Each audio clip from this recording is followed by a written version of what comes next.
souverain. Il est le maître des cieux. Dis que Seigneur, tu es Dieu. Tu es le maître des cieux. Tu es souverainement élevé. Prie, prie, prie, prie. Reconnais la grandeur du roi des rois. Reconnais la grandeur de Jésus-Christ, notre sauveur. Reconnais la grandeur. Oh, il est le Dieu souverain. La gloire. Il mérite d'être glorifié.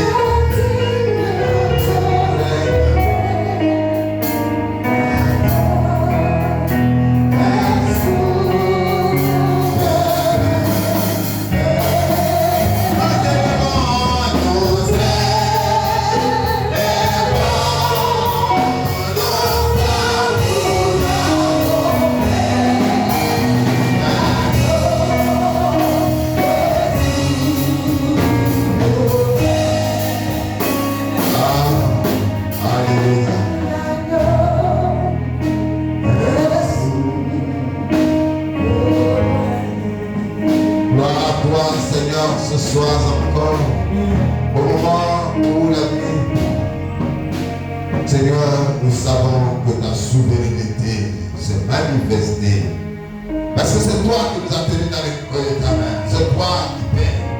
Oh, dans ta grande souveraineté qui a pu guider encore nos pas pour que nous soyons là.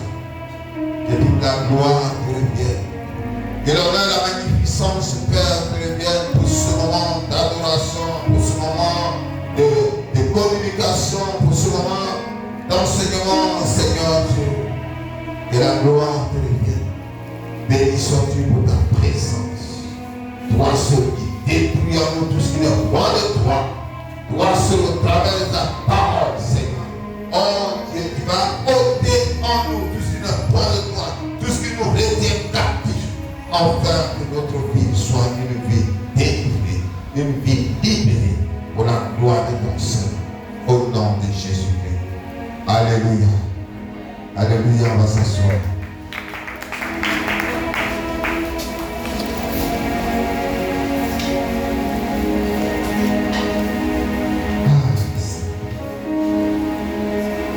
Merci Seigneur. C'est cette parole que le peuple d'Athènes n'a pas voulu entendre. Cette parole que le peuple d'Athènes n'a pas voulu entendre. Lorsque Paul a commencé à leur prêcher, leur dit que Christ est le roi des rois, il est le maître souverain des cieux. Il est celui qui va ressusciter. Ah! Il ne fallait pas qu'il touche ce côté. Dis avec moi. Ah! Ah! Ah, Athènes! Ah, Athènes! Ah, Athènes! C'est une ville. Hein? Voilà. C'est comme on va dire. Ah, Abidjan. Alléluia. C'est comme on va dire. Ah, la Bouddha. Ah, Divo. Alléluia. Dis avec moi. Ah, Athènes. Alléluia. Alors le peuple athénien n'a pas voulu entendre ce mot. Il n'a pas voulu reconnaître que Jésus-Christ est Seigneur. Le peuple athénien, dans sa grande incrédulité, ne voulait pas reconnaître que Jésus-Christ est Seigneur. Alléluia. Alléluia. On va changer des yeux. Parce que je vais venir ce soir.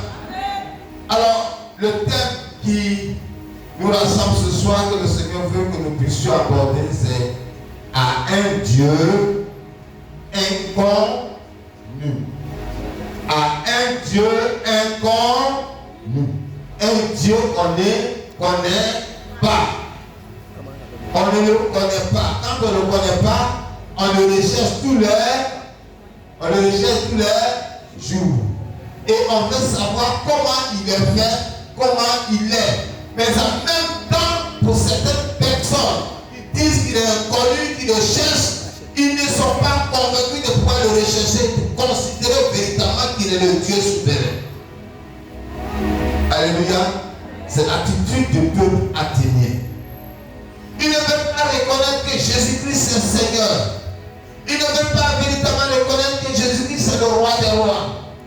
Et ils sont toujours en train de chercher qui est Jésus. Or, comme on ne le trouve pas, nous on va faire autre chose. Et comme on ne le voit pas, nous on va faire autre chose. Alléluia.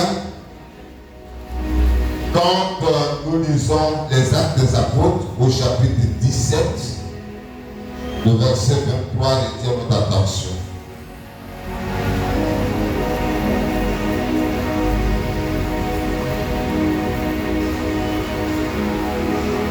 Alléluia. Il dit, car en parcourant votre vie, on va se lever.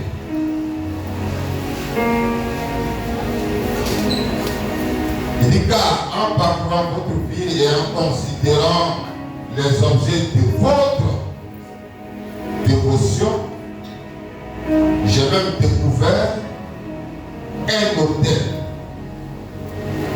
avec lequel, avec cette inscription, à un Dieu inconnu. Ce que vous le verrez sans le connaître, c'est ce que je vous annonce. Amen. Et vous asseoir. Il dit, car en parcourant votre ville,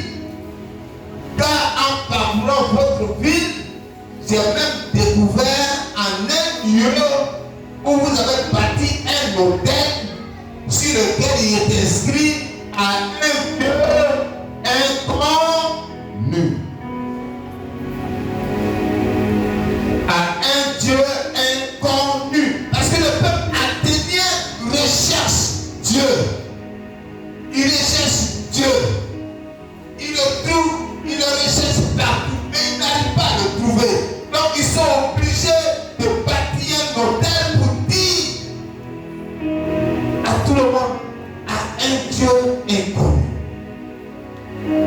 Et quand on recherche Dieu, on ne le trouve pas, on est obligé de faire quoi? On est obligé de faire quoi? On est obligé de faire quoi? De chercher toujours. Et si on ne le trouve pas? Il y a un de mes fils qui disait, je crois que j'ai raconté cette histoire ici. Quand nous étions en 2011, on était à la maison, ma famille, on n'avait pas bougé. Là, les enfants et tous, la belle aussi, on était là en train de prier. On priait tous les soirs, tous les temps. On avait la porte fermée, on priait pour que le pays soit protégé, surtout que le chef de l'État, en son temps de la Congo, soit protégé, qu'il ne soit pas pris. Et on en parlait des bombardements et tout cela partout ailleurs. Et puis, on s'élève, je pense que attention, et c'était le matin. On nous annonce que le roi Gbagbo a été pris. On nous annonce que Gbagbo a été pris. Et mon fils et moi, on était à la grève du papa. C'est le Dieu des Blancs qu'on va adorer maintenant. C'est le Dieu des Blancs qu'on va adorer. Parce qu'on a prié tout, on a prié tout le temps, on a prié tout, mais malgré tout ça, ils ont pris le type là. Donc c'est là qu'on va adorer. Il dit non, attends. Il dit papa, Dieu a son plan. Alléluia. Donc, le peuple athénien recherche Dieu. Ils entendent qu'il y a Dieu. Ils recherchent Dieu. Ils ne trouvent pas Dieu. Ils ne voient pas le Dieu. Qu'est-ce qu'ils font? Ils sont obligés de rechercher Dieu ailleurs. Ils recherchent Dieu ailleurs. C'est ça, leur attitude. Alléluia. Dans ta Bible, dis-moi le verset 32. Verset 32 du chapitre 17 des Actes des Apôtres.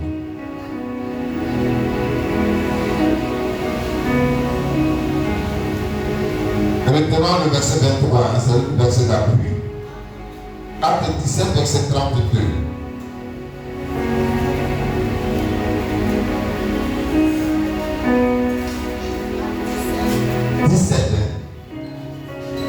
Acte 17.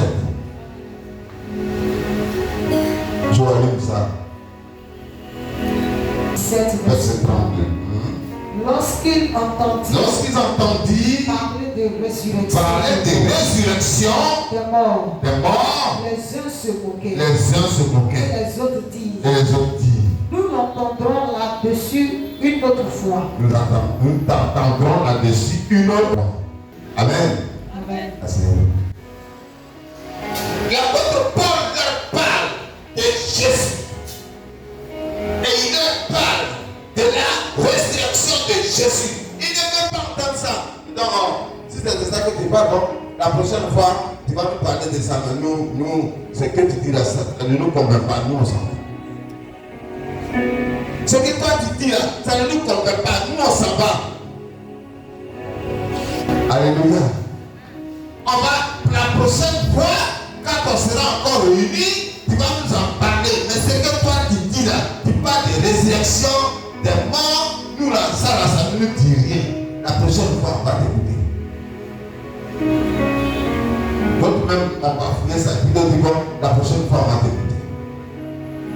Alléluia. Mission difficile. Mission difficile. Mission difficile pour les ouvriers de Dieu. Mission difficile pour les serviteurs de Dieu et servants de Dieu.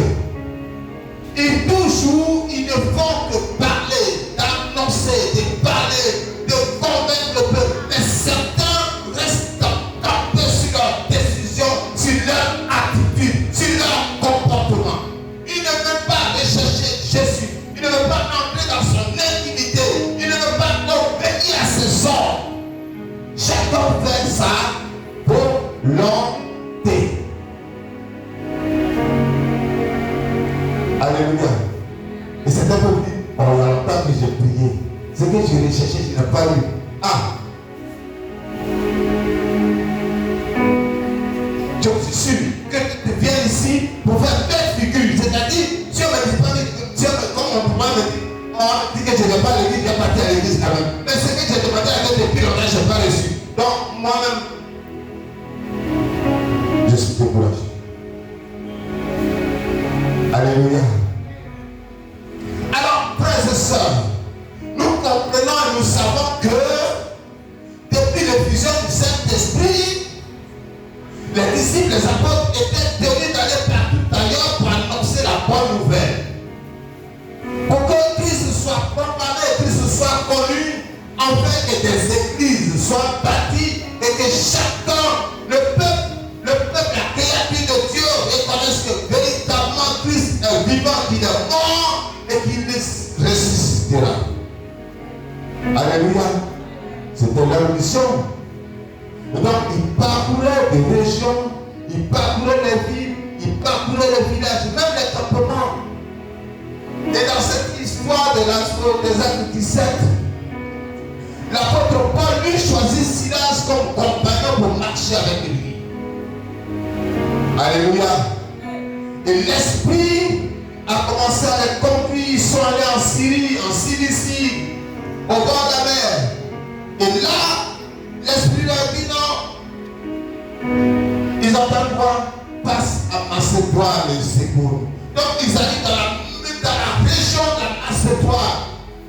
Ils ne sont pas arrivés dans la ville macédonienne même. Mais ils sont allés dans d'autres villes, dans cette grande région de d'autres villes. Ils sont arrivés à Philippe. C'est là que Paul et Silas ont été mis en prison. Alléluia. Parce que quoi? Ils ont dit à un esprit, à une femme qui avait l'esprit de Python de sortir de cette femme. Alléluia. Parce que cette femme-là, elle est suivie à chaque fois. Et elle parlait. Qui sera? C'est évidemment de vrais hommes de Dieu. Dieu là, c'est des hommes de Dieu. Moi-même, je disais que c'est des hommes de Dieu. Pourquoi de Dieu? Il savait, l'esprit avertit Paul et dit non, c'était l'esprit Python. L'esprit sort de cette femme. Et l'esprit est sorti d'elle. Alléluia. Mais comme dans sa divination, quand elle consulte les gens, des autres personnes bénéficiaient de cet avantage, alors ceux-là ils sont accusés pour les Silas de dire que c'est eux qui sont à l'origine. C'est-à-dire qu'ils annoncent des hérésies, des paroles qui contraires à la loi juive. Alors, ils ont été traînés devant les juges. Ils ont été traînés devant les médecins. Ils ont été traînés devant les Sadducéens et tous ces hommes de Dieu jusqu'à ce qu'on les mette en prison. Alléluia. Ils ont été mis en prison. Ils ont fait la prison. Mais Dieu les a sortis de là parce qu'ils comptaient sur Dieu. Ils ont prié que la Bible, ils ont prié Dieu. Ils ont prié, ils ont chanté, ils ont magnifié Dieu. À une heure tardive la nuit, les portes de la prison se sont ouvertes. Alléluia. Les portes se sont ouvertes.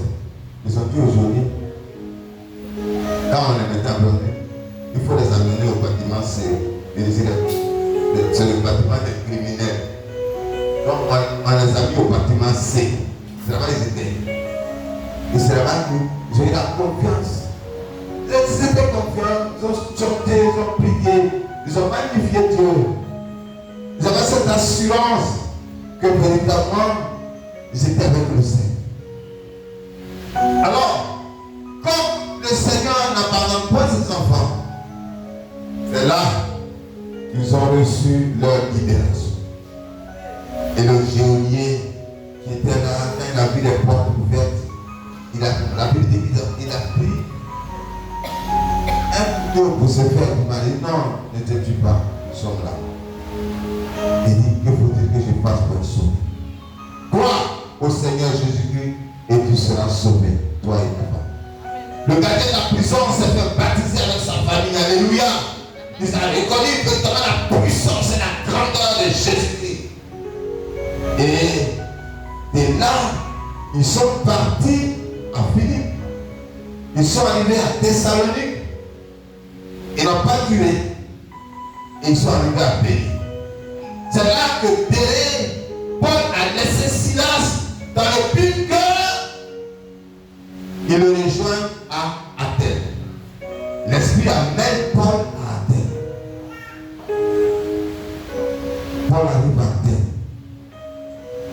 Et puis il parcourt la vie. Quand il a commencé à parcourir la vie, lis avec moi le verset 18.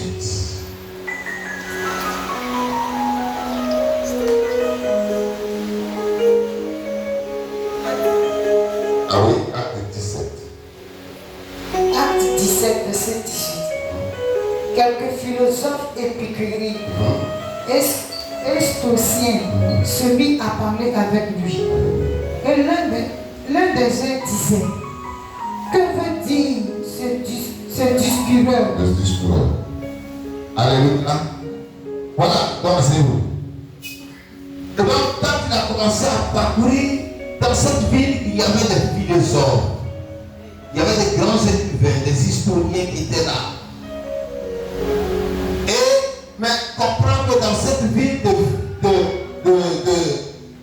là où ils étaient arrivés, dans cette région, c'est là que véritablement Dieu a fait beaucoup de même. Même Paul a commencé à être touché moralement, surtout spirituellement. Parce qu'il a commencé à voir. Dieu a commencé à nous montrer que cette ville-là était dans un désespoir total. Malgré qu'il y ait des philosophes, malgré qu'il y ait des grands hommes, mais la ville n'avançait pas. La ville n'avançait pas. Il y avait un retard.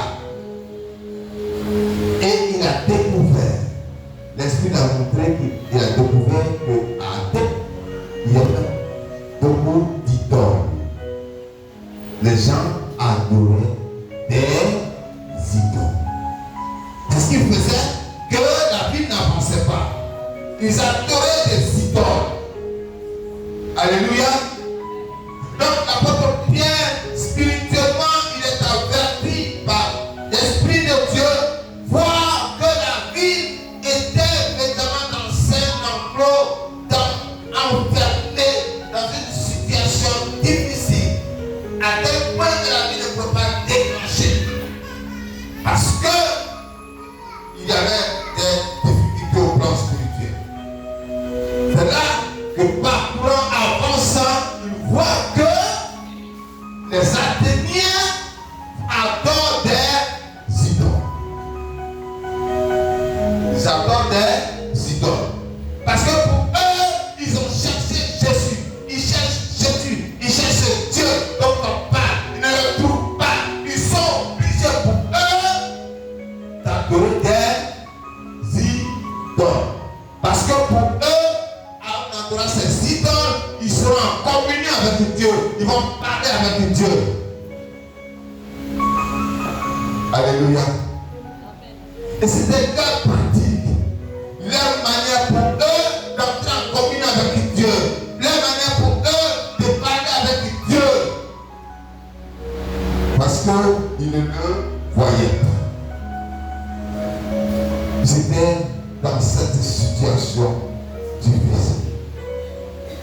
Mais, chez nous on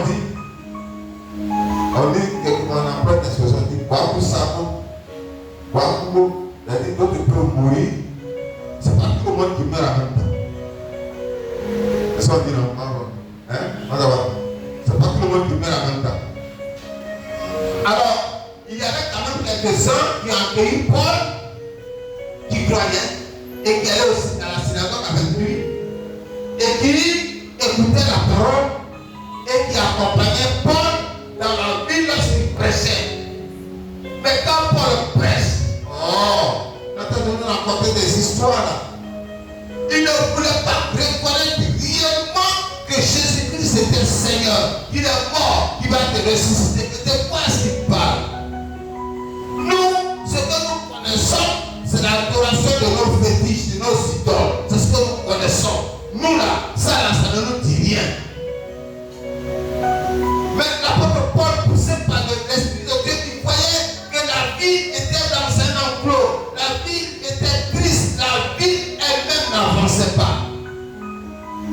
Il a voulu faire connaître l'importance de Jésus-Christ, celui qui est capable de pouvoir nous apporter la joie et la paix et le développement. Alléluia. Avec Christ, tout est possible. Alléluia.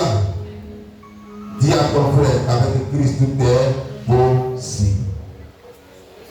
Alléluia. Ah, les Athéniens. Alors l'apôtre Paul persiste et les philosophes viennent le voir et disent, bon, c'est donc qui parle. Viens nous parler. On va bien t'écouter. Ils sont arrivés à un lieu qu'on appelle Aéropage. C'est un lieu d'échange. Un lieu où des philosophes se trouvent, où des grands hommes se retrouvent, où on échange. Avant, dans certains villages, il y avait un arbre qui était planté, et c'est là-bas que quand il y avait des jumeaux dans le village, c'est là-bas que les gens se retrouvaient. On appelait ça arbre. Aujourd'hui, c'est supprimé. C'est des appartements qu'on a fait dans certaines villes où, quand il y a des grandes réunions, on se retrouve. Chez nous, à Karouba, c'est à Picaillou qu'on se retrouve. C'est pas ça? Voilà. Et donc, il y a des lieux où les gens se retrouvent pour régler les grands problèmes. Et donc, chez eux, c'était à l'aéropage où les philosophes se réunissaient, où les grands hommes se réunissaient pour avoir des nouvelles. C'est là qu'on a invité l'apôtre Paul. Enfin, qu'il puisse exposer. Il dit, mais vous les Athéniens, vous êtes sans sens. Parce que quand j'ai parcouru la ville, j'ai vu que votre vie n'était qu'une vie d'adoration d'idole. Vous n'adoriez que des idoles. Vous n'adorez que des dieux qu'on ne connaît pas, des dieux. Jusqu'à ce que vous puissiez bâtir un hôtel quelque part pour lui à un Dieu inconnu. Alléluia. C'est là que l'apôtre Paul a exposé. Il a exposé sur leur attitude, sur leur comportement. Mais surtout, il a parlé, il a prêché sur la connaissance de Jésus-Christ. Pour que chacun puisse recevoir Jésus-Christ. Il a témoigné de Jésus-Christ. Jésus qui a permis qu'il soit là. Jésus qui a voulu qu'il soit là. Parce que c'est lui qui a donné son esprit, qui les conduit. Et il a fait connaître qu'il était important pour eux de pouvoir connaître Jésus-Christ, de marcher avec Jésus-Christ. Pour que cette ville connaisse une délivrance. Alléluia. Mais ils l'ont écouté. Mais c'est que l'apôtre Paul disait, pour eux, c'était que des femmes, des histoires drôles, des histoires qui ne tiennent pas. Parce qu'ils s'étaient accrochés à leur pratique idolâtre. Ils ne voulaient pas recevoir la connaissance de Jésus. Ils ne voulaient pas recevoir Jésus. Parce que pour lui, pour eux, c'est un Dieu qu'on ne connaît pas. Qui est celui-là? Pourquoi perdre notre temps à pouvoir faire tout ça? Nous savons, comme nous avons dit, nous venons de connaître une période de la destruction des hôtels. Nous savons, vous voyez combien de fois ces hôtels-là bloquent notre vie. Ces pratiques ancestrales bloquent notre vie. Et donc, cette ville-là qui était dans l'adoration des idoles jusqu'à bâtir un hôtel, cette ville était complètement bloquée.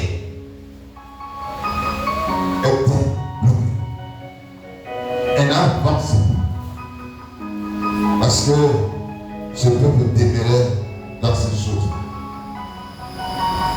À la fin de l'exposé de l'apôtre Paul, dans le verset 32, il a vraiment bien parlé. Oui, tu as parlé. Mais, qu'est-ce que tu as parlé? Qu'est-ce que tu as dit? Monsieur, qu'est-ce que tu racontes? Pour lui, pour eux, il me disait, certains disent, bon, la prochaine fois, on va encore t'inviter pour faire une part. Parce qu'ils ne voulaient pas recevoir cet évangile. Ils ne voulaient pas être convaincus. Ils ne voulaient pas, ils ne cherchaient pas à marcher.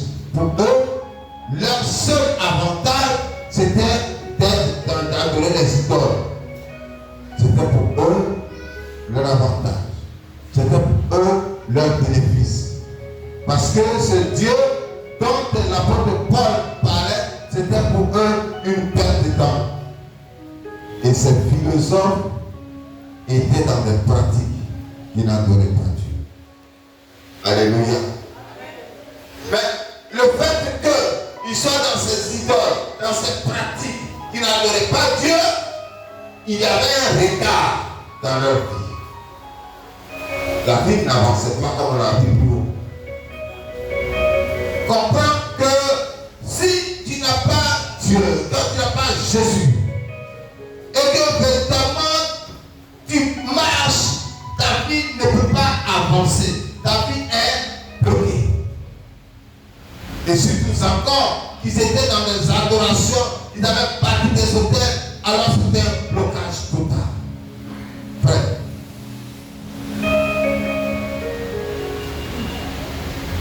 Personne comme un Athénien, comme la vie dans son ensemble, l'évolution n'était là.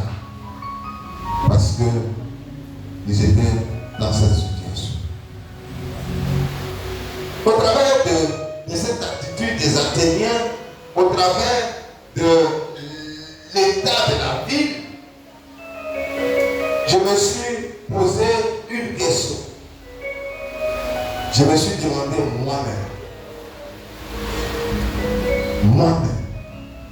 Et chacun se doit de se poser cette question. Parce qu'il y a des attitudes sont devenus pour nous des idoles, des adorations, des attitudes qu'on ne peut pas changer, des attitudes dont on ne peut pas se débarrasser. Le peuple athénien n'arrive pas à se débarrasser des idoles. Le peuple athénien n'arrive pas à connaître Jésus. Il ne voulait même pas accepter Jésus. Le peuple athénien restait campé sur leur décision. Alors il y a cette chose-là qui nous met en retard. Il y a des choses, ces choses-là qui sont pour nous un blocage à notre vie.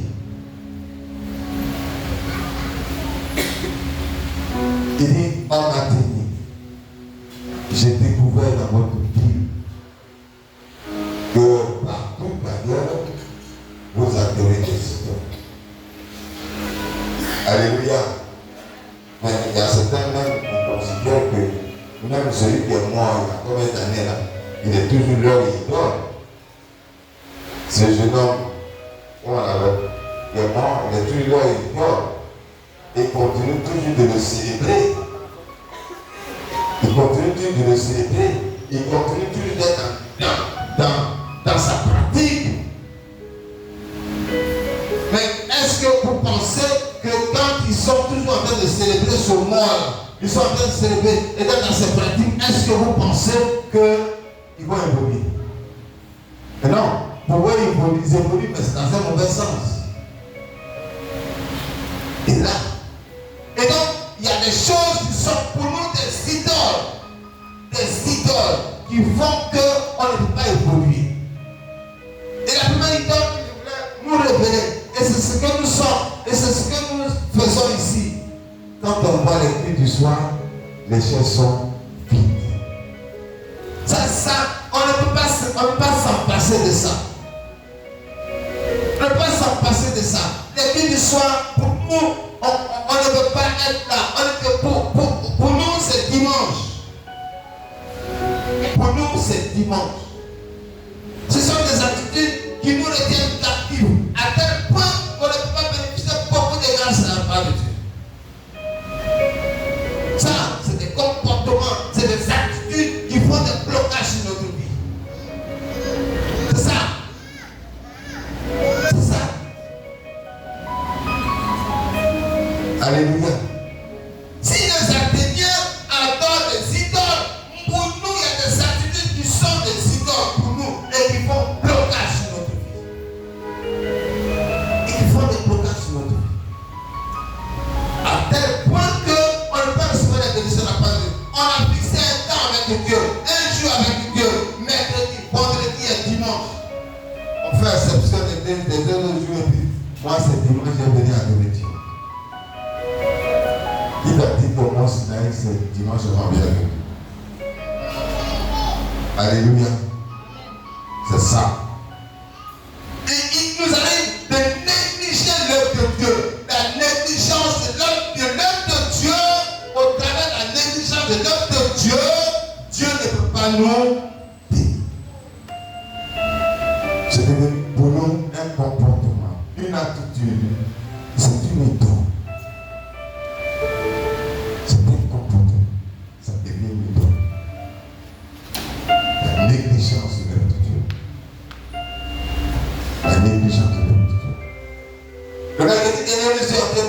Il faut que chacun se libère délibérément pour attraper, pour travailler pour Dieu, pour donner, pour ne pas devoir avoir de pression. Quand nous négligeons l'homme, ça rentre dans notre messe. Et puis pour nous, ça ne nous dit rien. Ça ne nous dit rien. Mais quand ça ne te dit rien, ta vie aussi ne dit rien à Dieu. Quand il est dit, je veux dire, ta vie aussi ne dit rien à Dieu. Si la vie, l'œuvre de Dieu ne te dit rien, ta vie aussi ne dit rien à Dieu. Ah. Puis on nous avait dit, ah, à tel. Mais ici on a dit, ah, mon Sinaï. Église évangélique internationale de Léa. À montagne ici. Notre attitude aujourd'hui ressemble pratiquement comme les Athéniens qui adoraient des idoles. Tu as donné des idoles. Et puis notre attitude que nous avons aussi, c'est qu'on a pris rendez-vous avec Dieu. Je l'ai dit dimanche passé. Il y a des gens qui viennent faire retourner ici.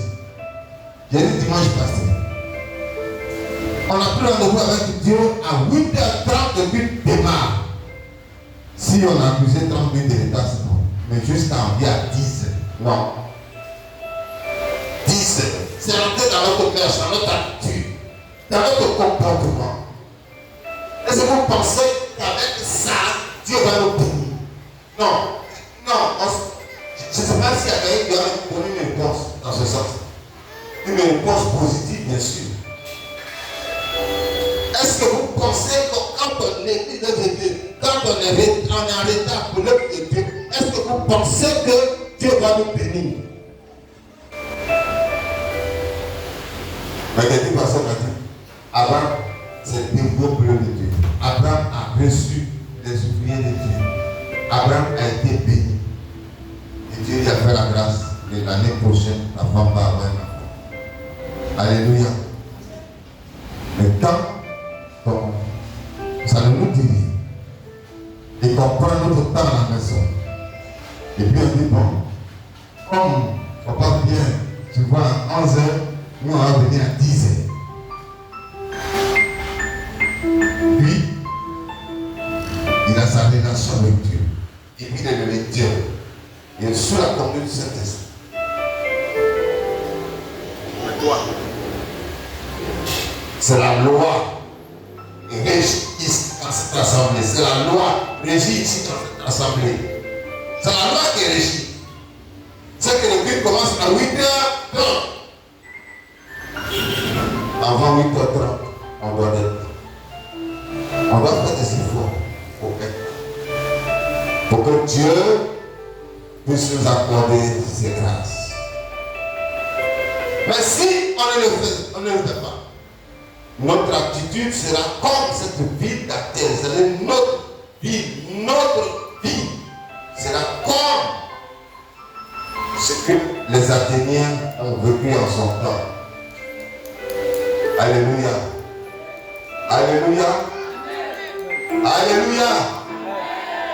Dieu veut qu'on soit conscient. C'est pourquoi il nous parle. Il veut nous parler pour que chacun de nous puisse se réveiller.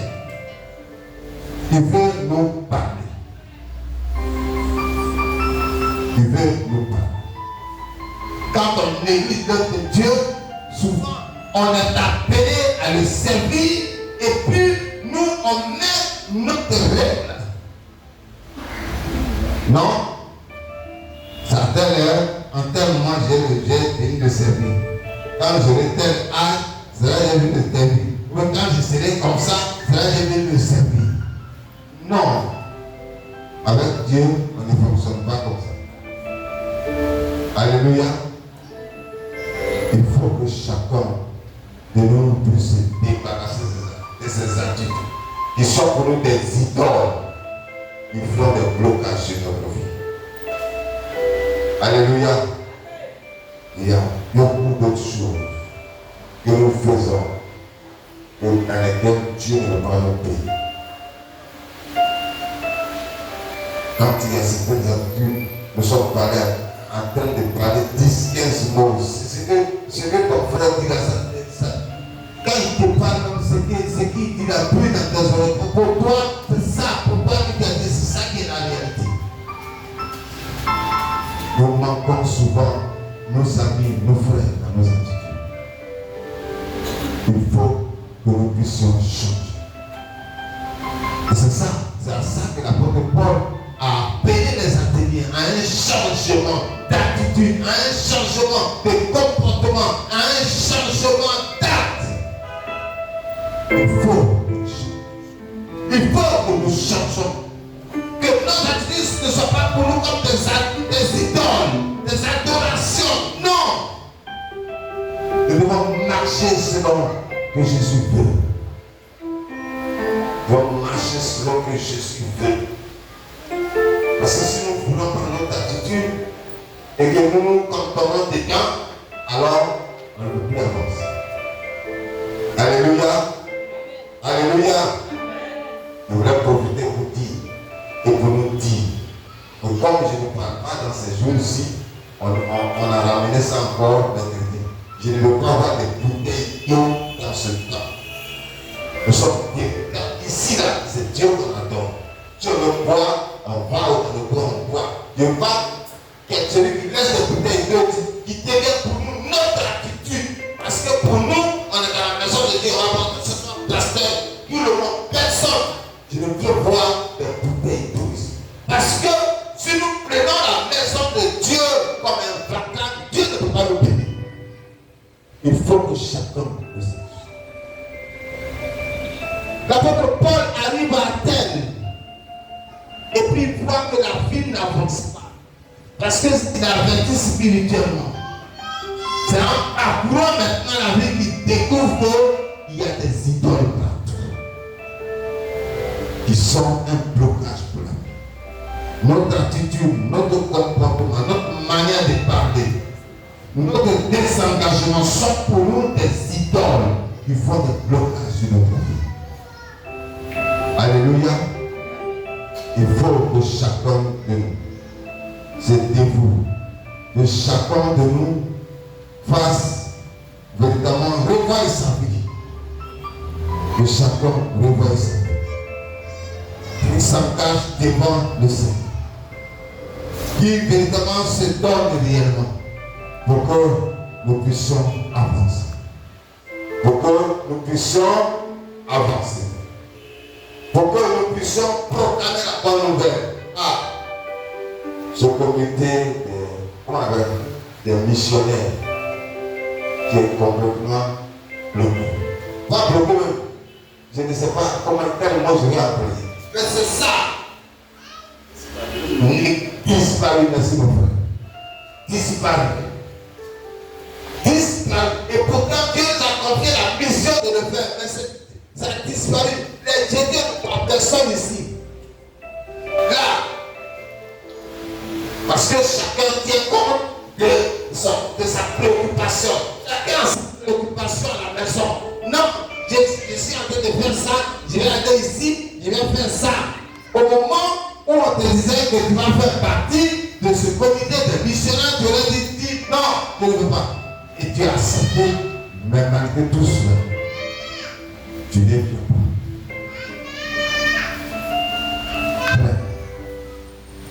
Que notre préoccupation ne soit pas pour nous des idoles. Il va nous empêcher de bénéficier de la grâce de Dieu. Alléluia. Alléluia. Recherchons Dieu, recherchons Jésus, magnifions Jésus, adorons Jésus, parlons de lui partout en tout temps et pour que nous soyons bénis. Parlons de lui en tout temps et en tout lieu pour que nous soyons bénis. Soyons disposés pour son œuvre. Et il fera de grandes choses pour vous. Il fera de grandes choses pour vous. Alléluia. Ah, moi je rendais toujours mon témoignage. J'ai eu cette grâce. Et quand il y a un danger, il y a toujours un serviteur, un servant de Dieu, il s'approche de moi pour dire, voici ce que j'ai vu sur ta vie. Voici ce que j'ai vu sur ta vie. C'est parce que je me suis dévoué à le servir. Alléluia. Il faut que chacun de nous se dévoue à le servir. Il faut que chacun de nous ne tienne pas comme c'est pour quand il est l'heure, quand il est temps pour adorer Dieu, il faut le faire. Alléluia. Mon frère ennemi, je sais que tu comprends ce que je veux dire. Alléluia. Dieu, il est important là-dedans. Il est important de le servir. Il est important d'être véritablement sous sa loi. Parce que quand dans une société régie par une loi, et quand on n'observe pas la loi de la société, alors,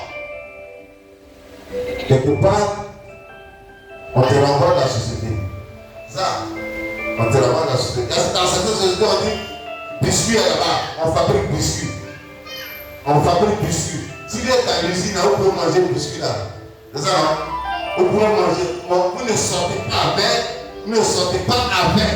Si tu sors, que le vigile t'a pris, tu es renvoyé. Elle est loin.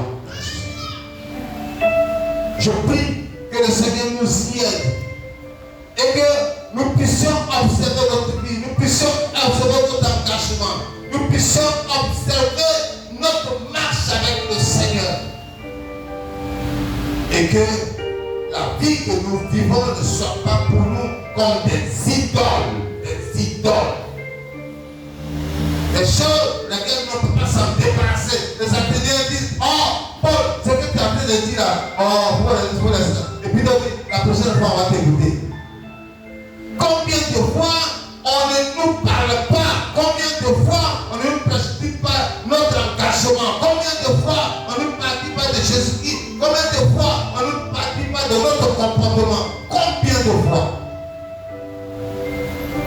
Frère, le Seigneur a besoin que nous puissions changer. Jusqu'à ce que Paul même arrive à un lieu public et qu'il parle au peuple. Et puis chacun détourne ça. Il faut que quand on nous parle ici, surtout nos leaders nous parlent, il faut que nous puissions nous engager. Alléluia. Alléluia. Et votre attitude ne soit pas comme des athées qui font comme ils veulent. Que notre attitude de désobéissance aux lois de Dieu ne soit pas observée. Il faut que chacun de nous puisse véritablement suivre ce que la parole de Dieu dit. Et c'est en cela que nous recevons notre bénédiction. Alléluia. À un Dieu inconnu. Il faut que notre vie soit comme un Dieu connu, un Dieu avec qui nous marchons, et un Dieu que nous adorons, un Dieu à qui nous faisons confiance, un Dieu que nous célébrons, que nous louons, que nous magnifions. Au travers de cela, nous soyons bénis. Je dis Amen.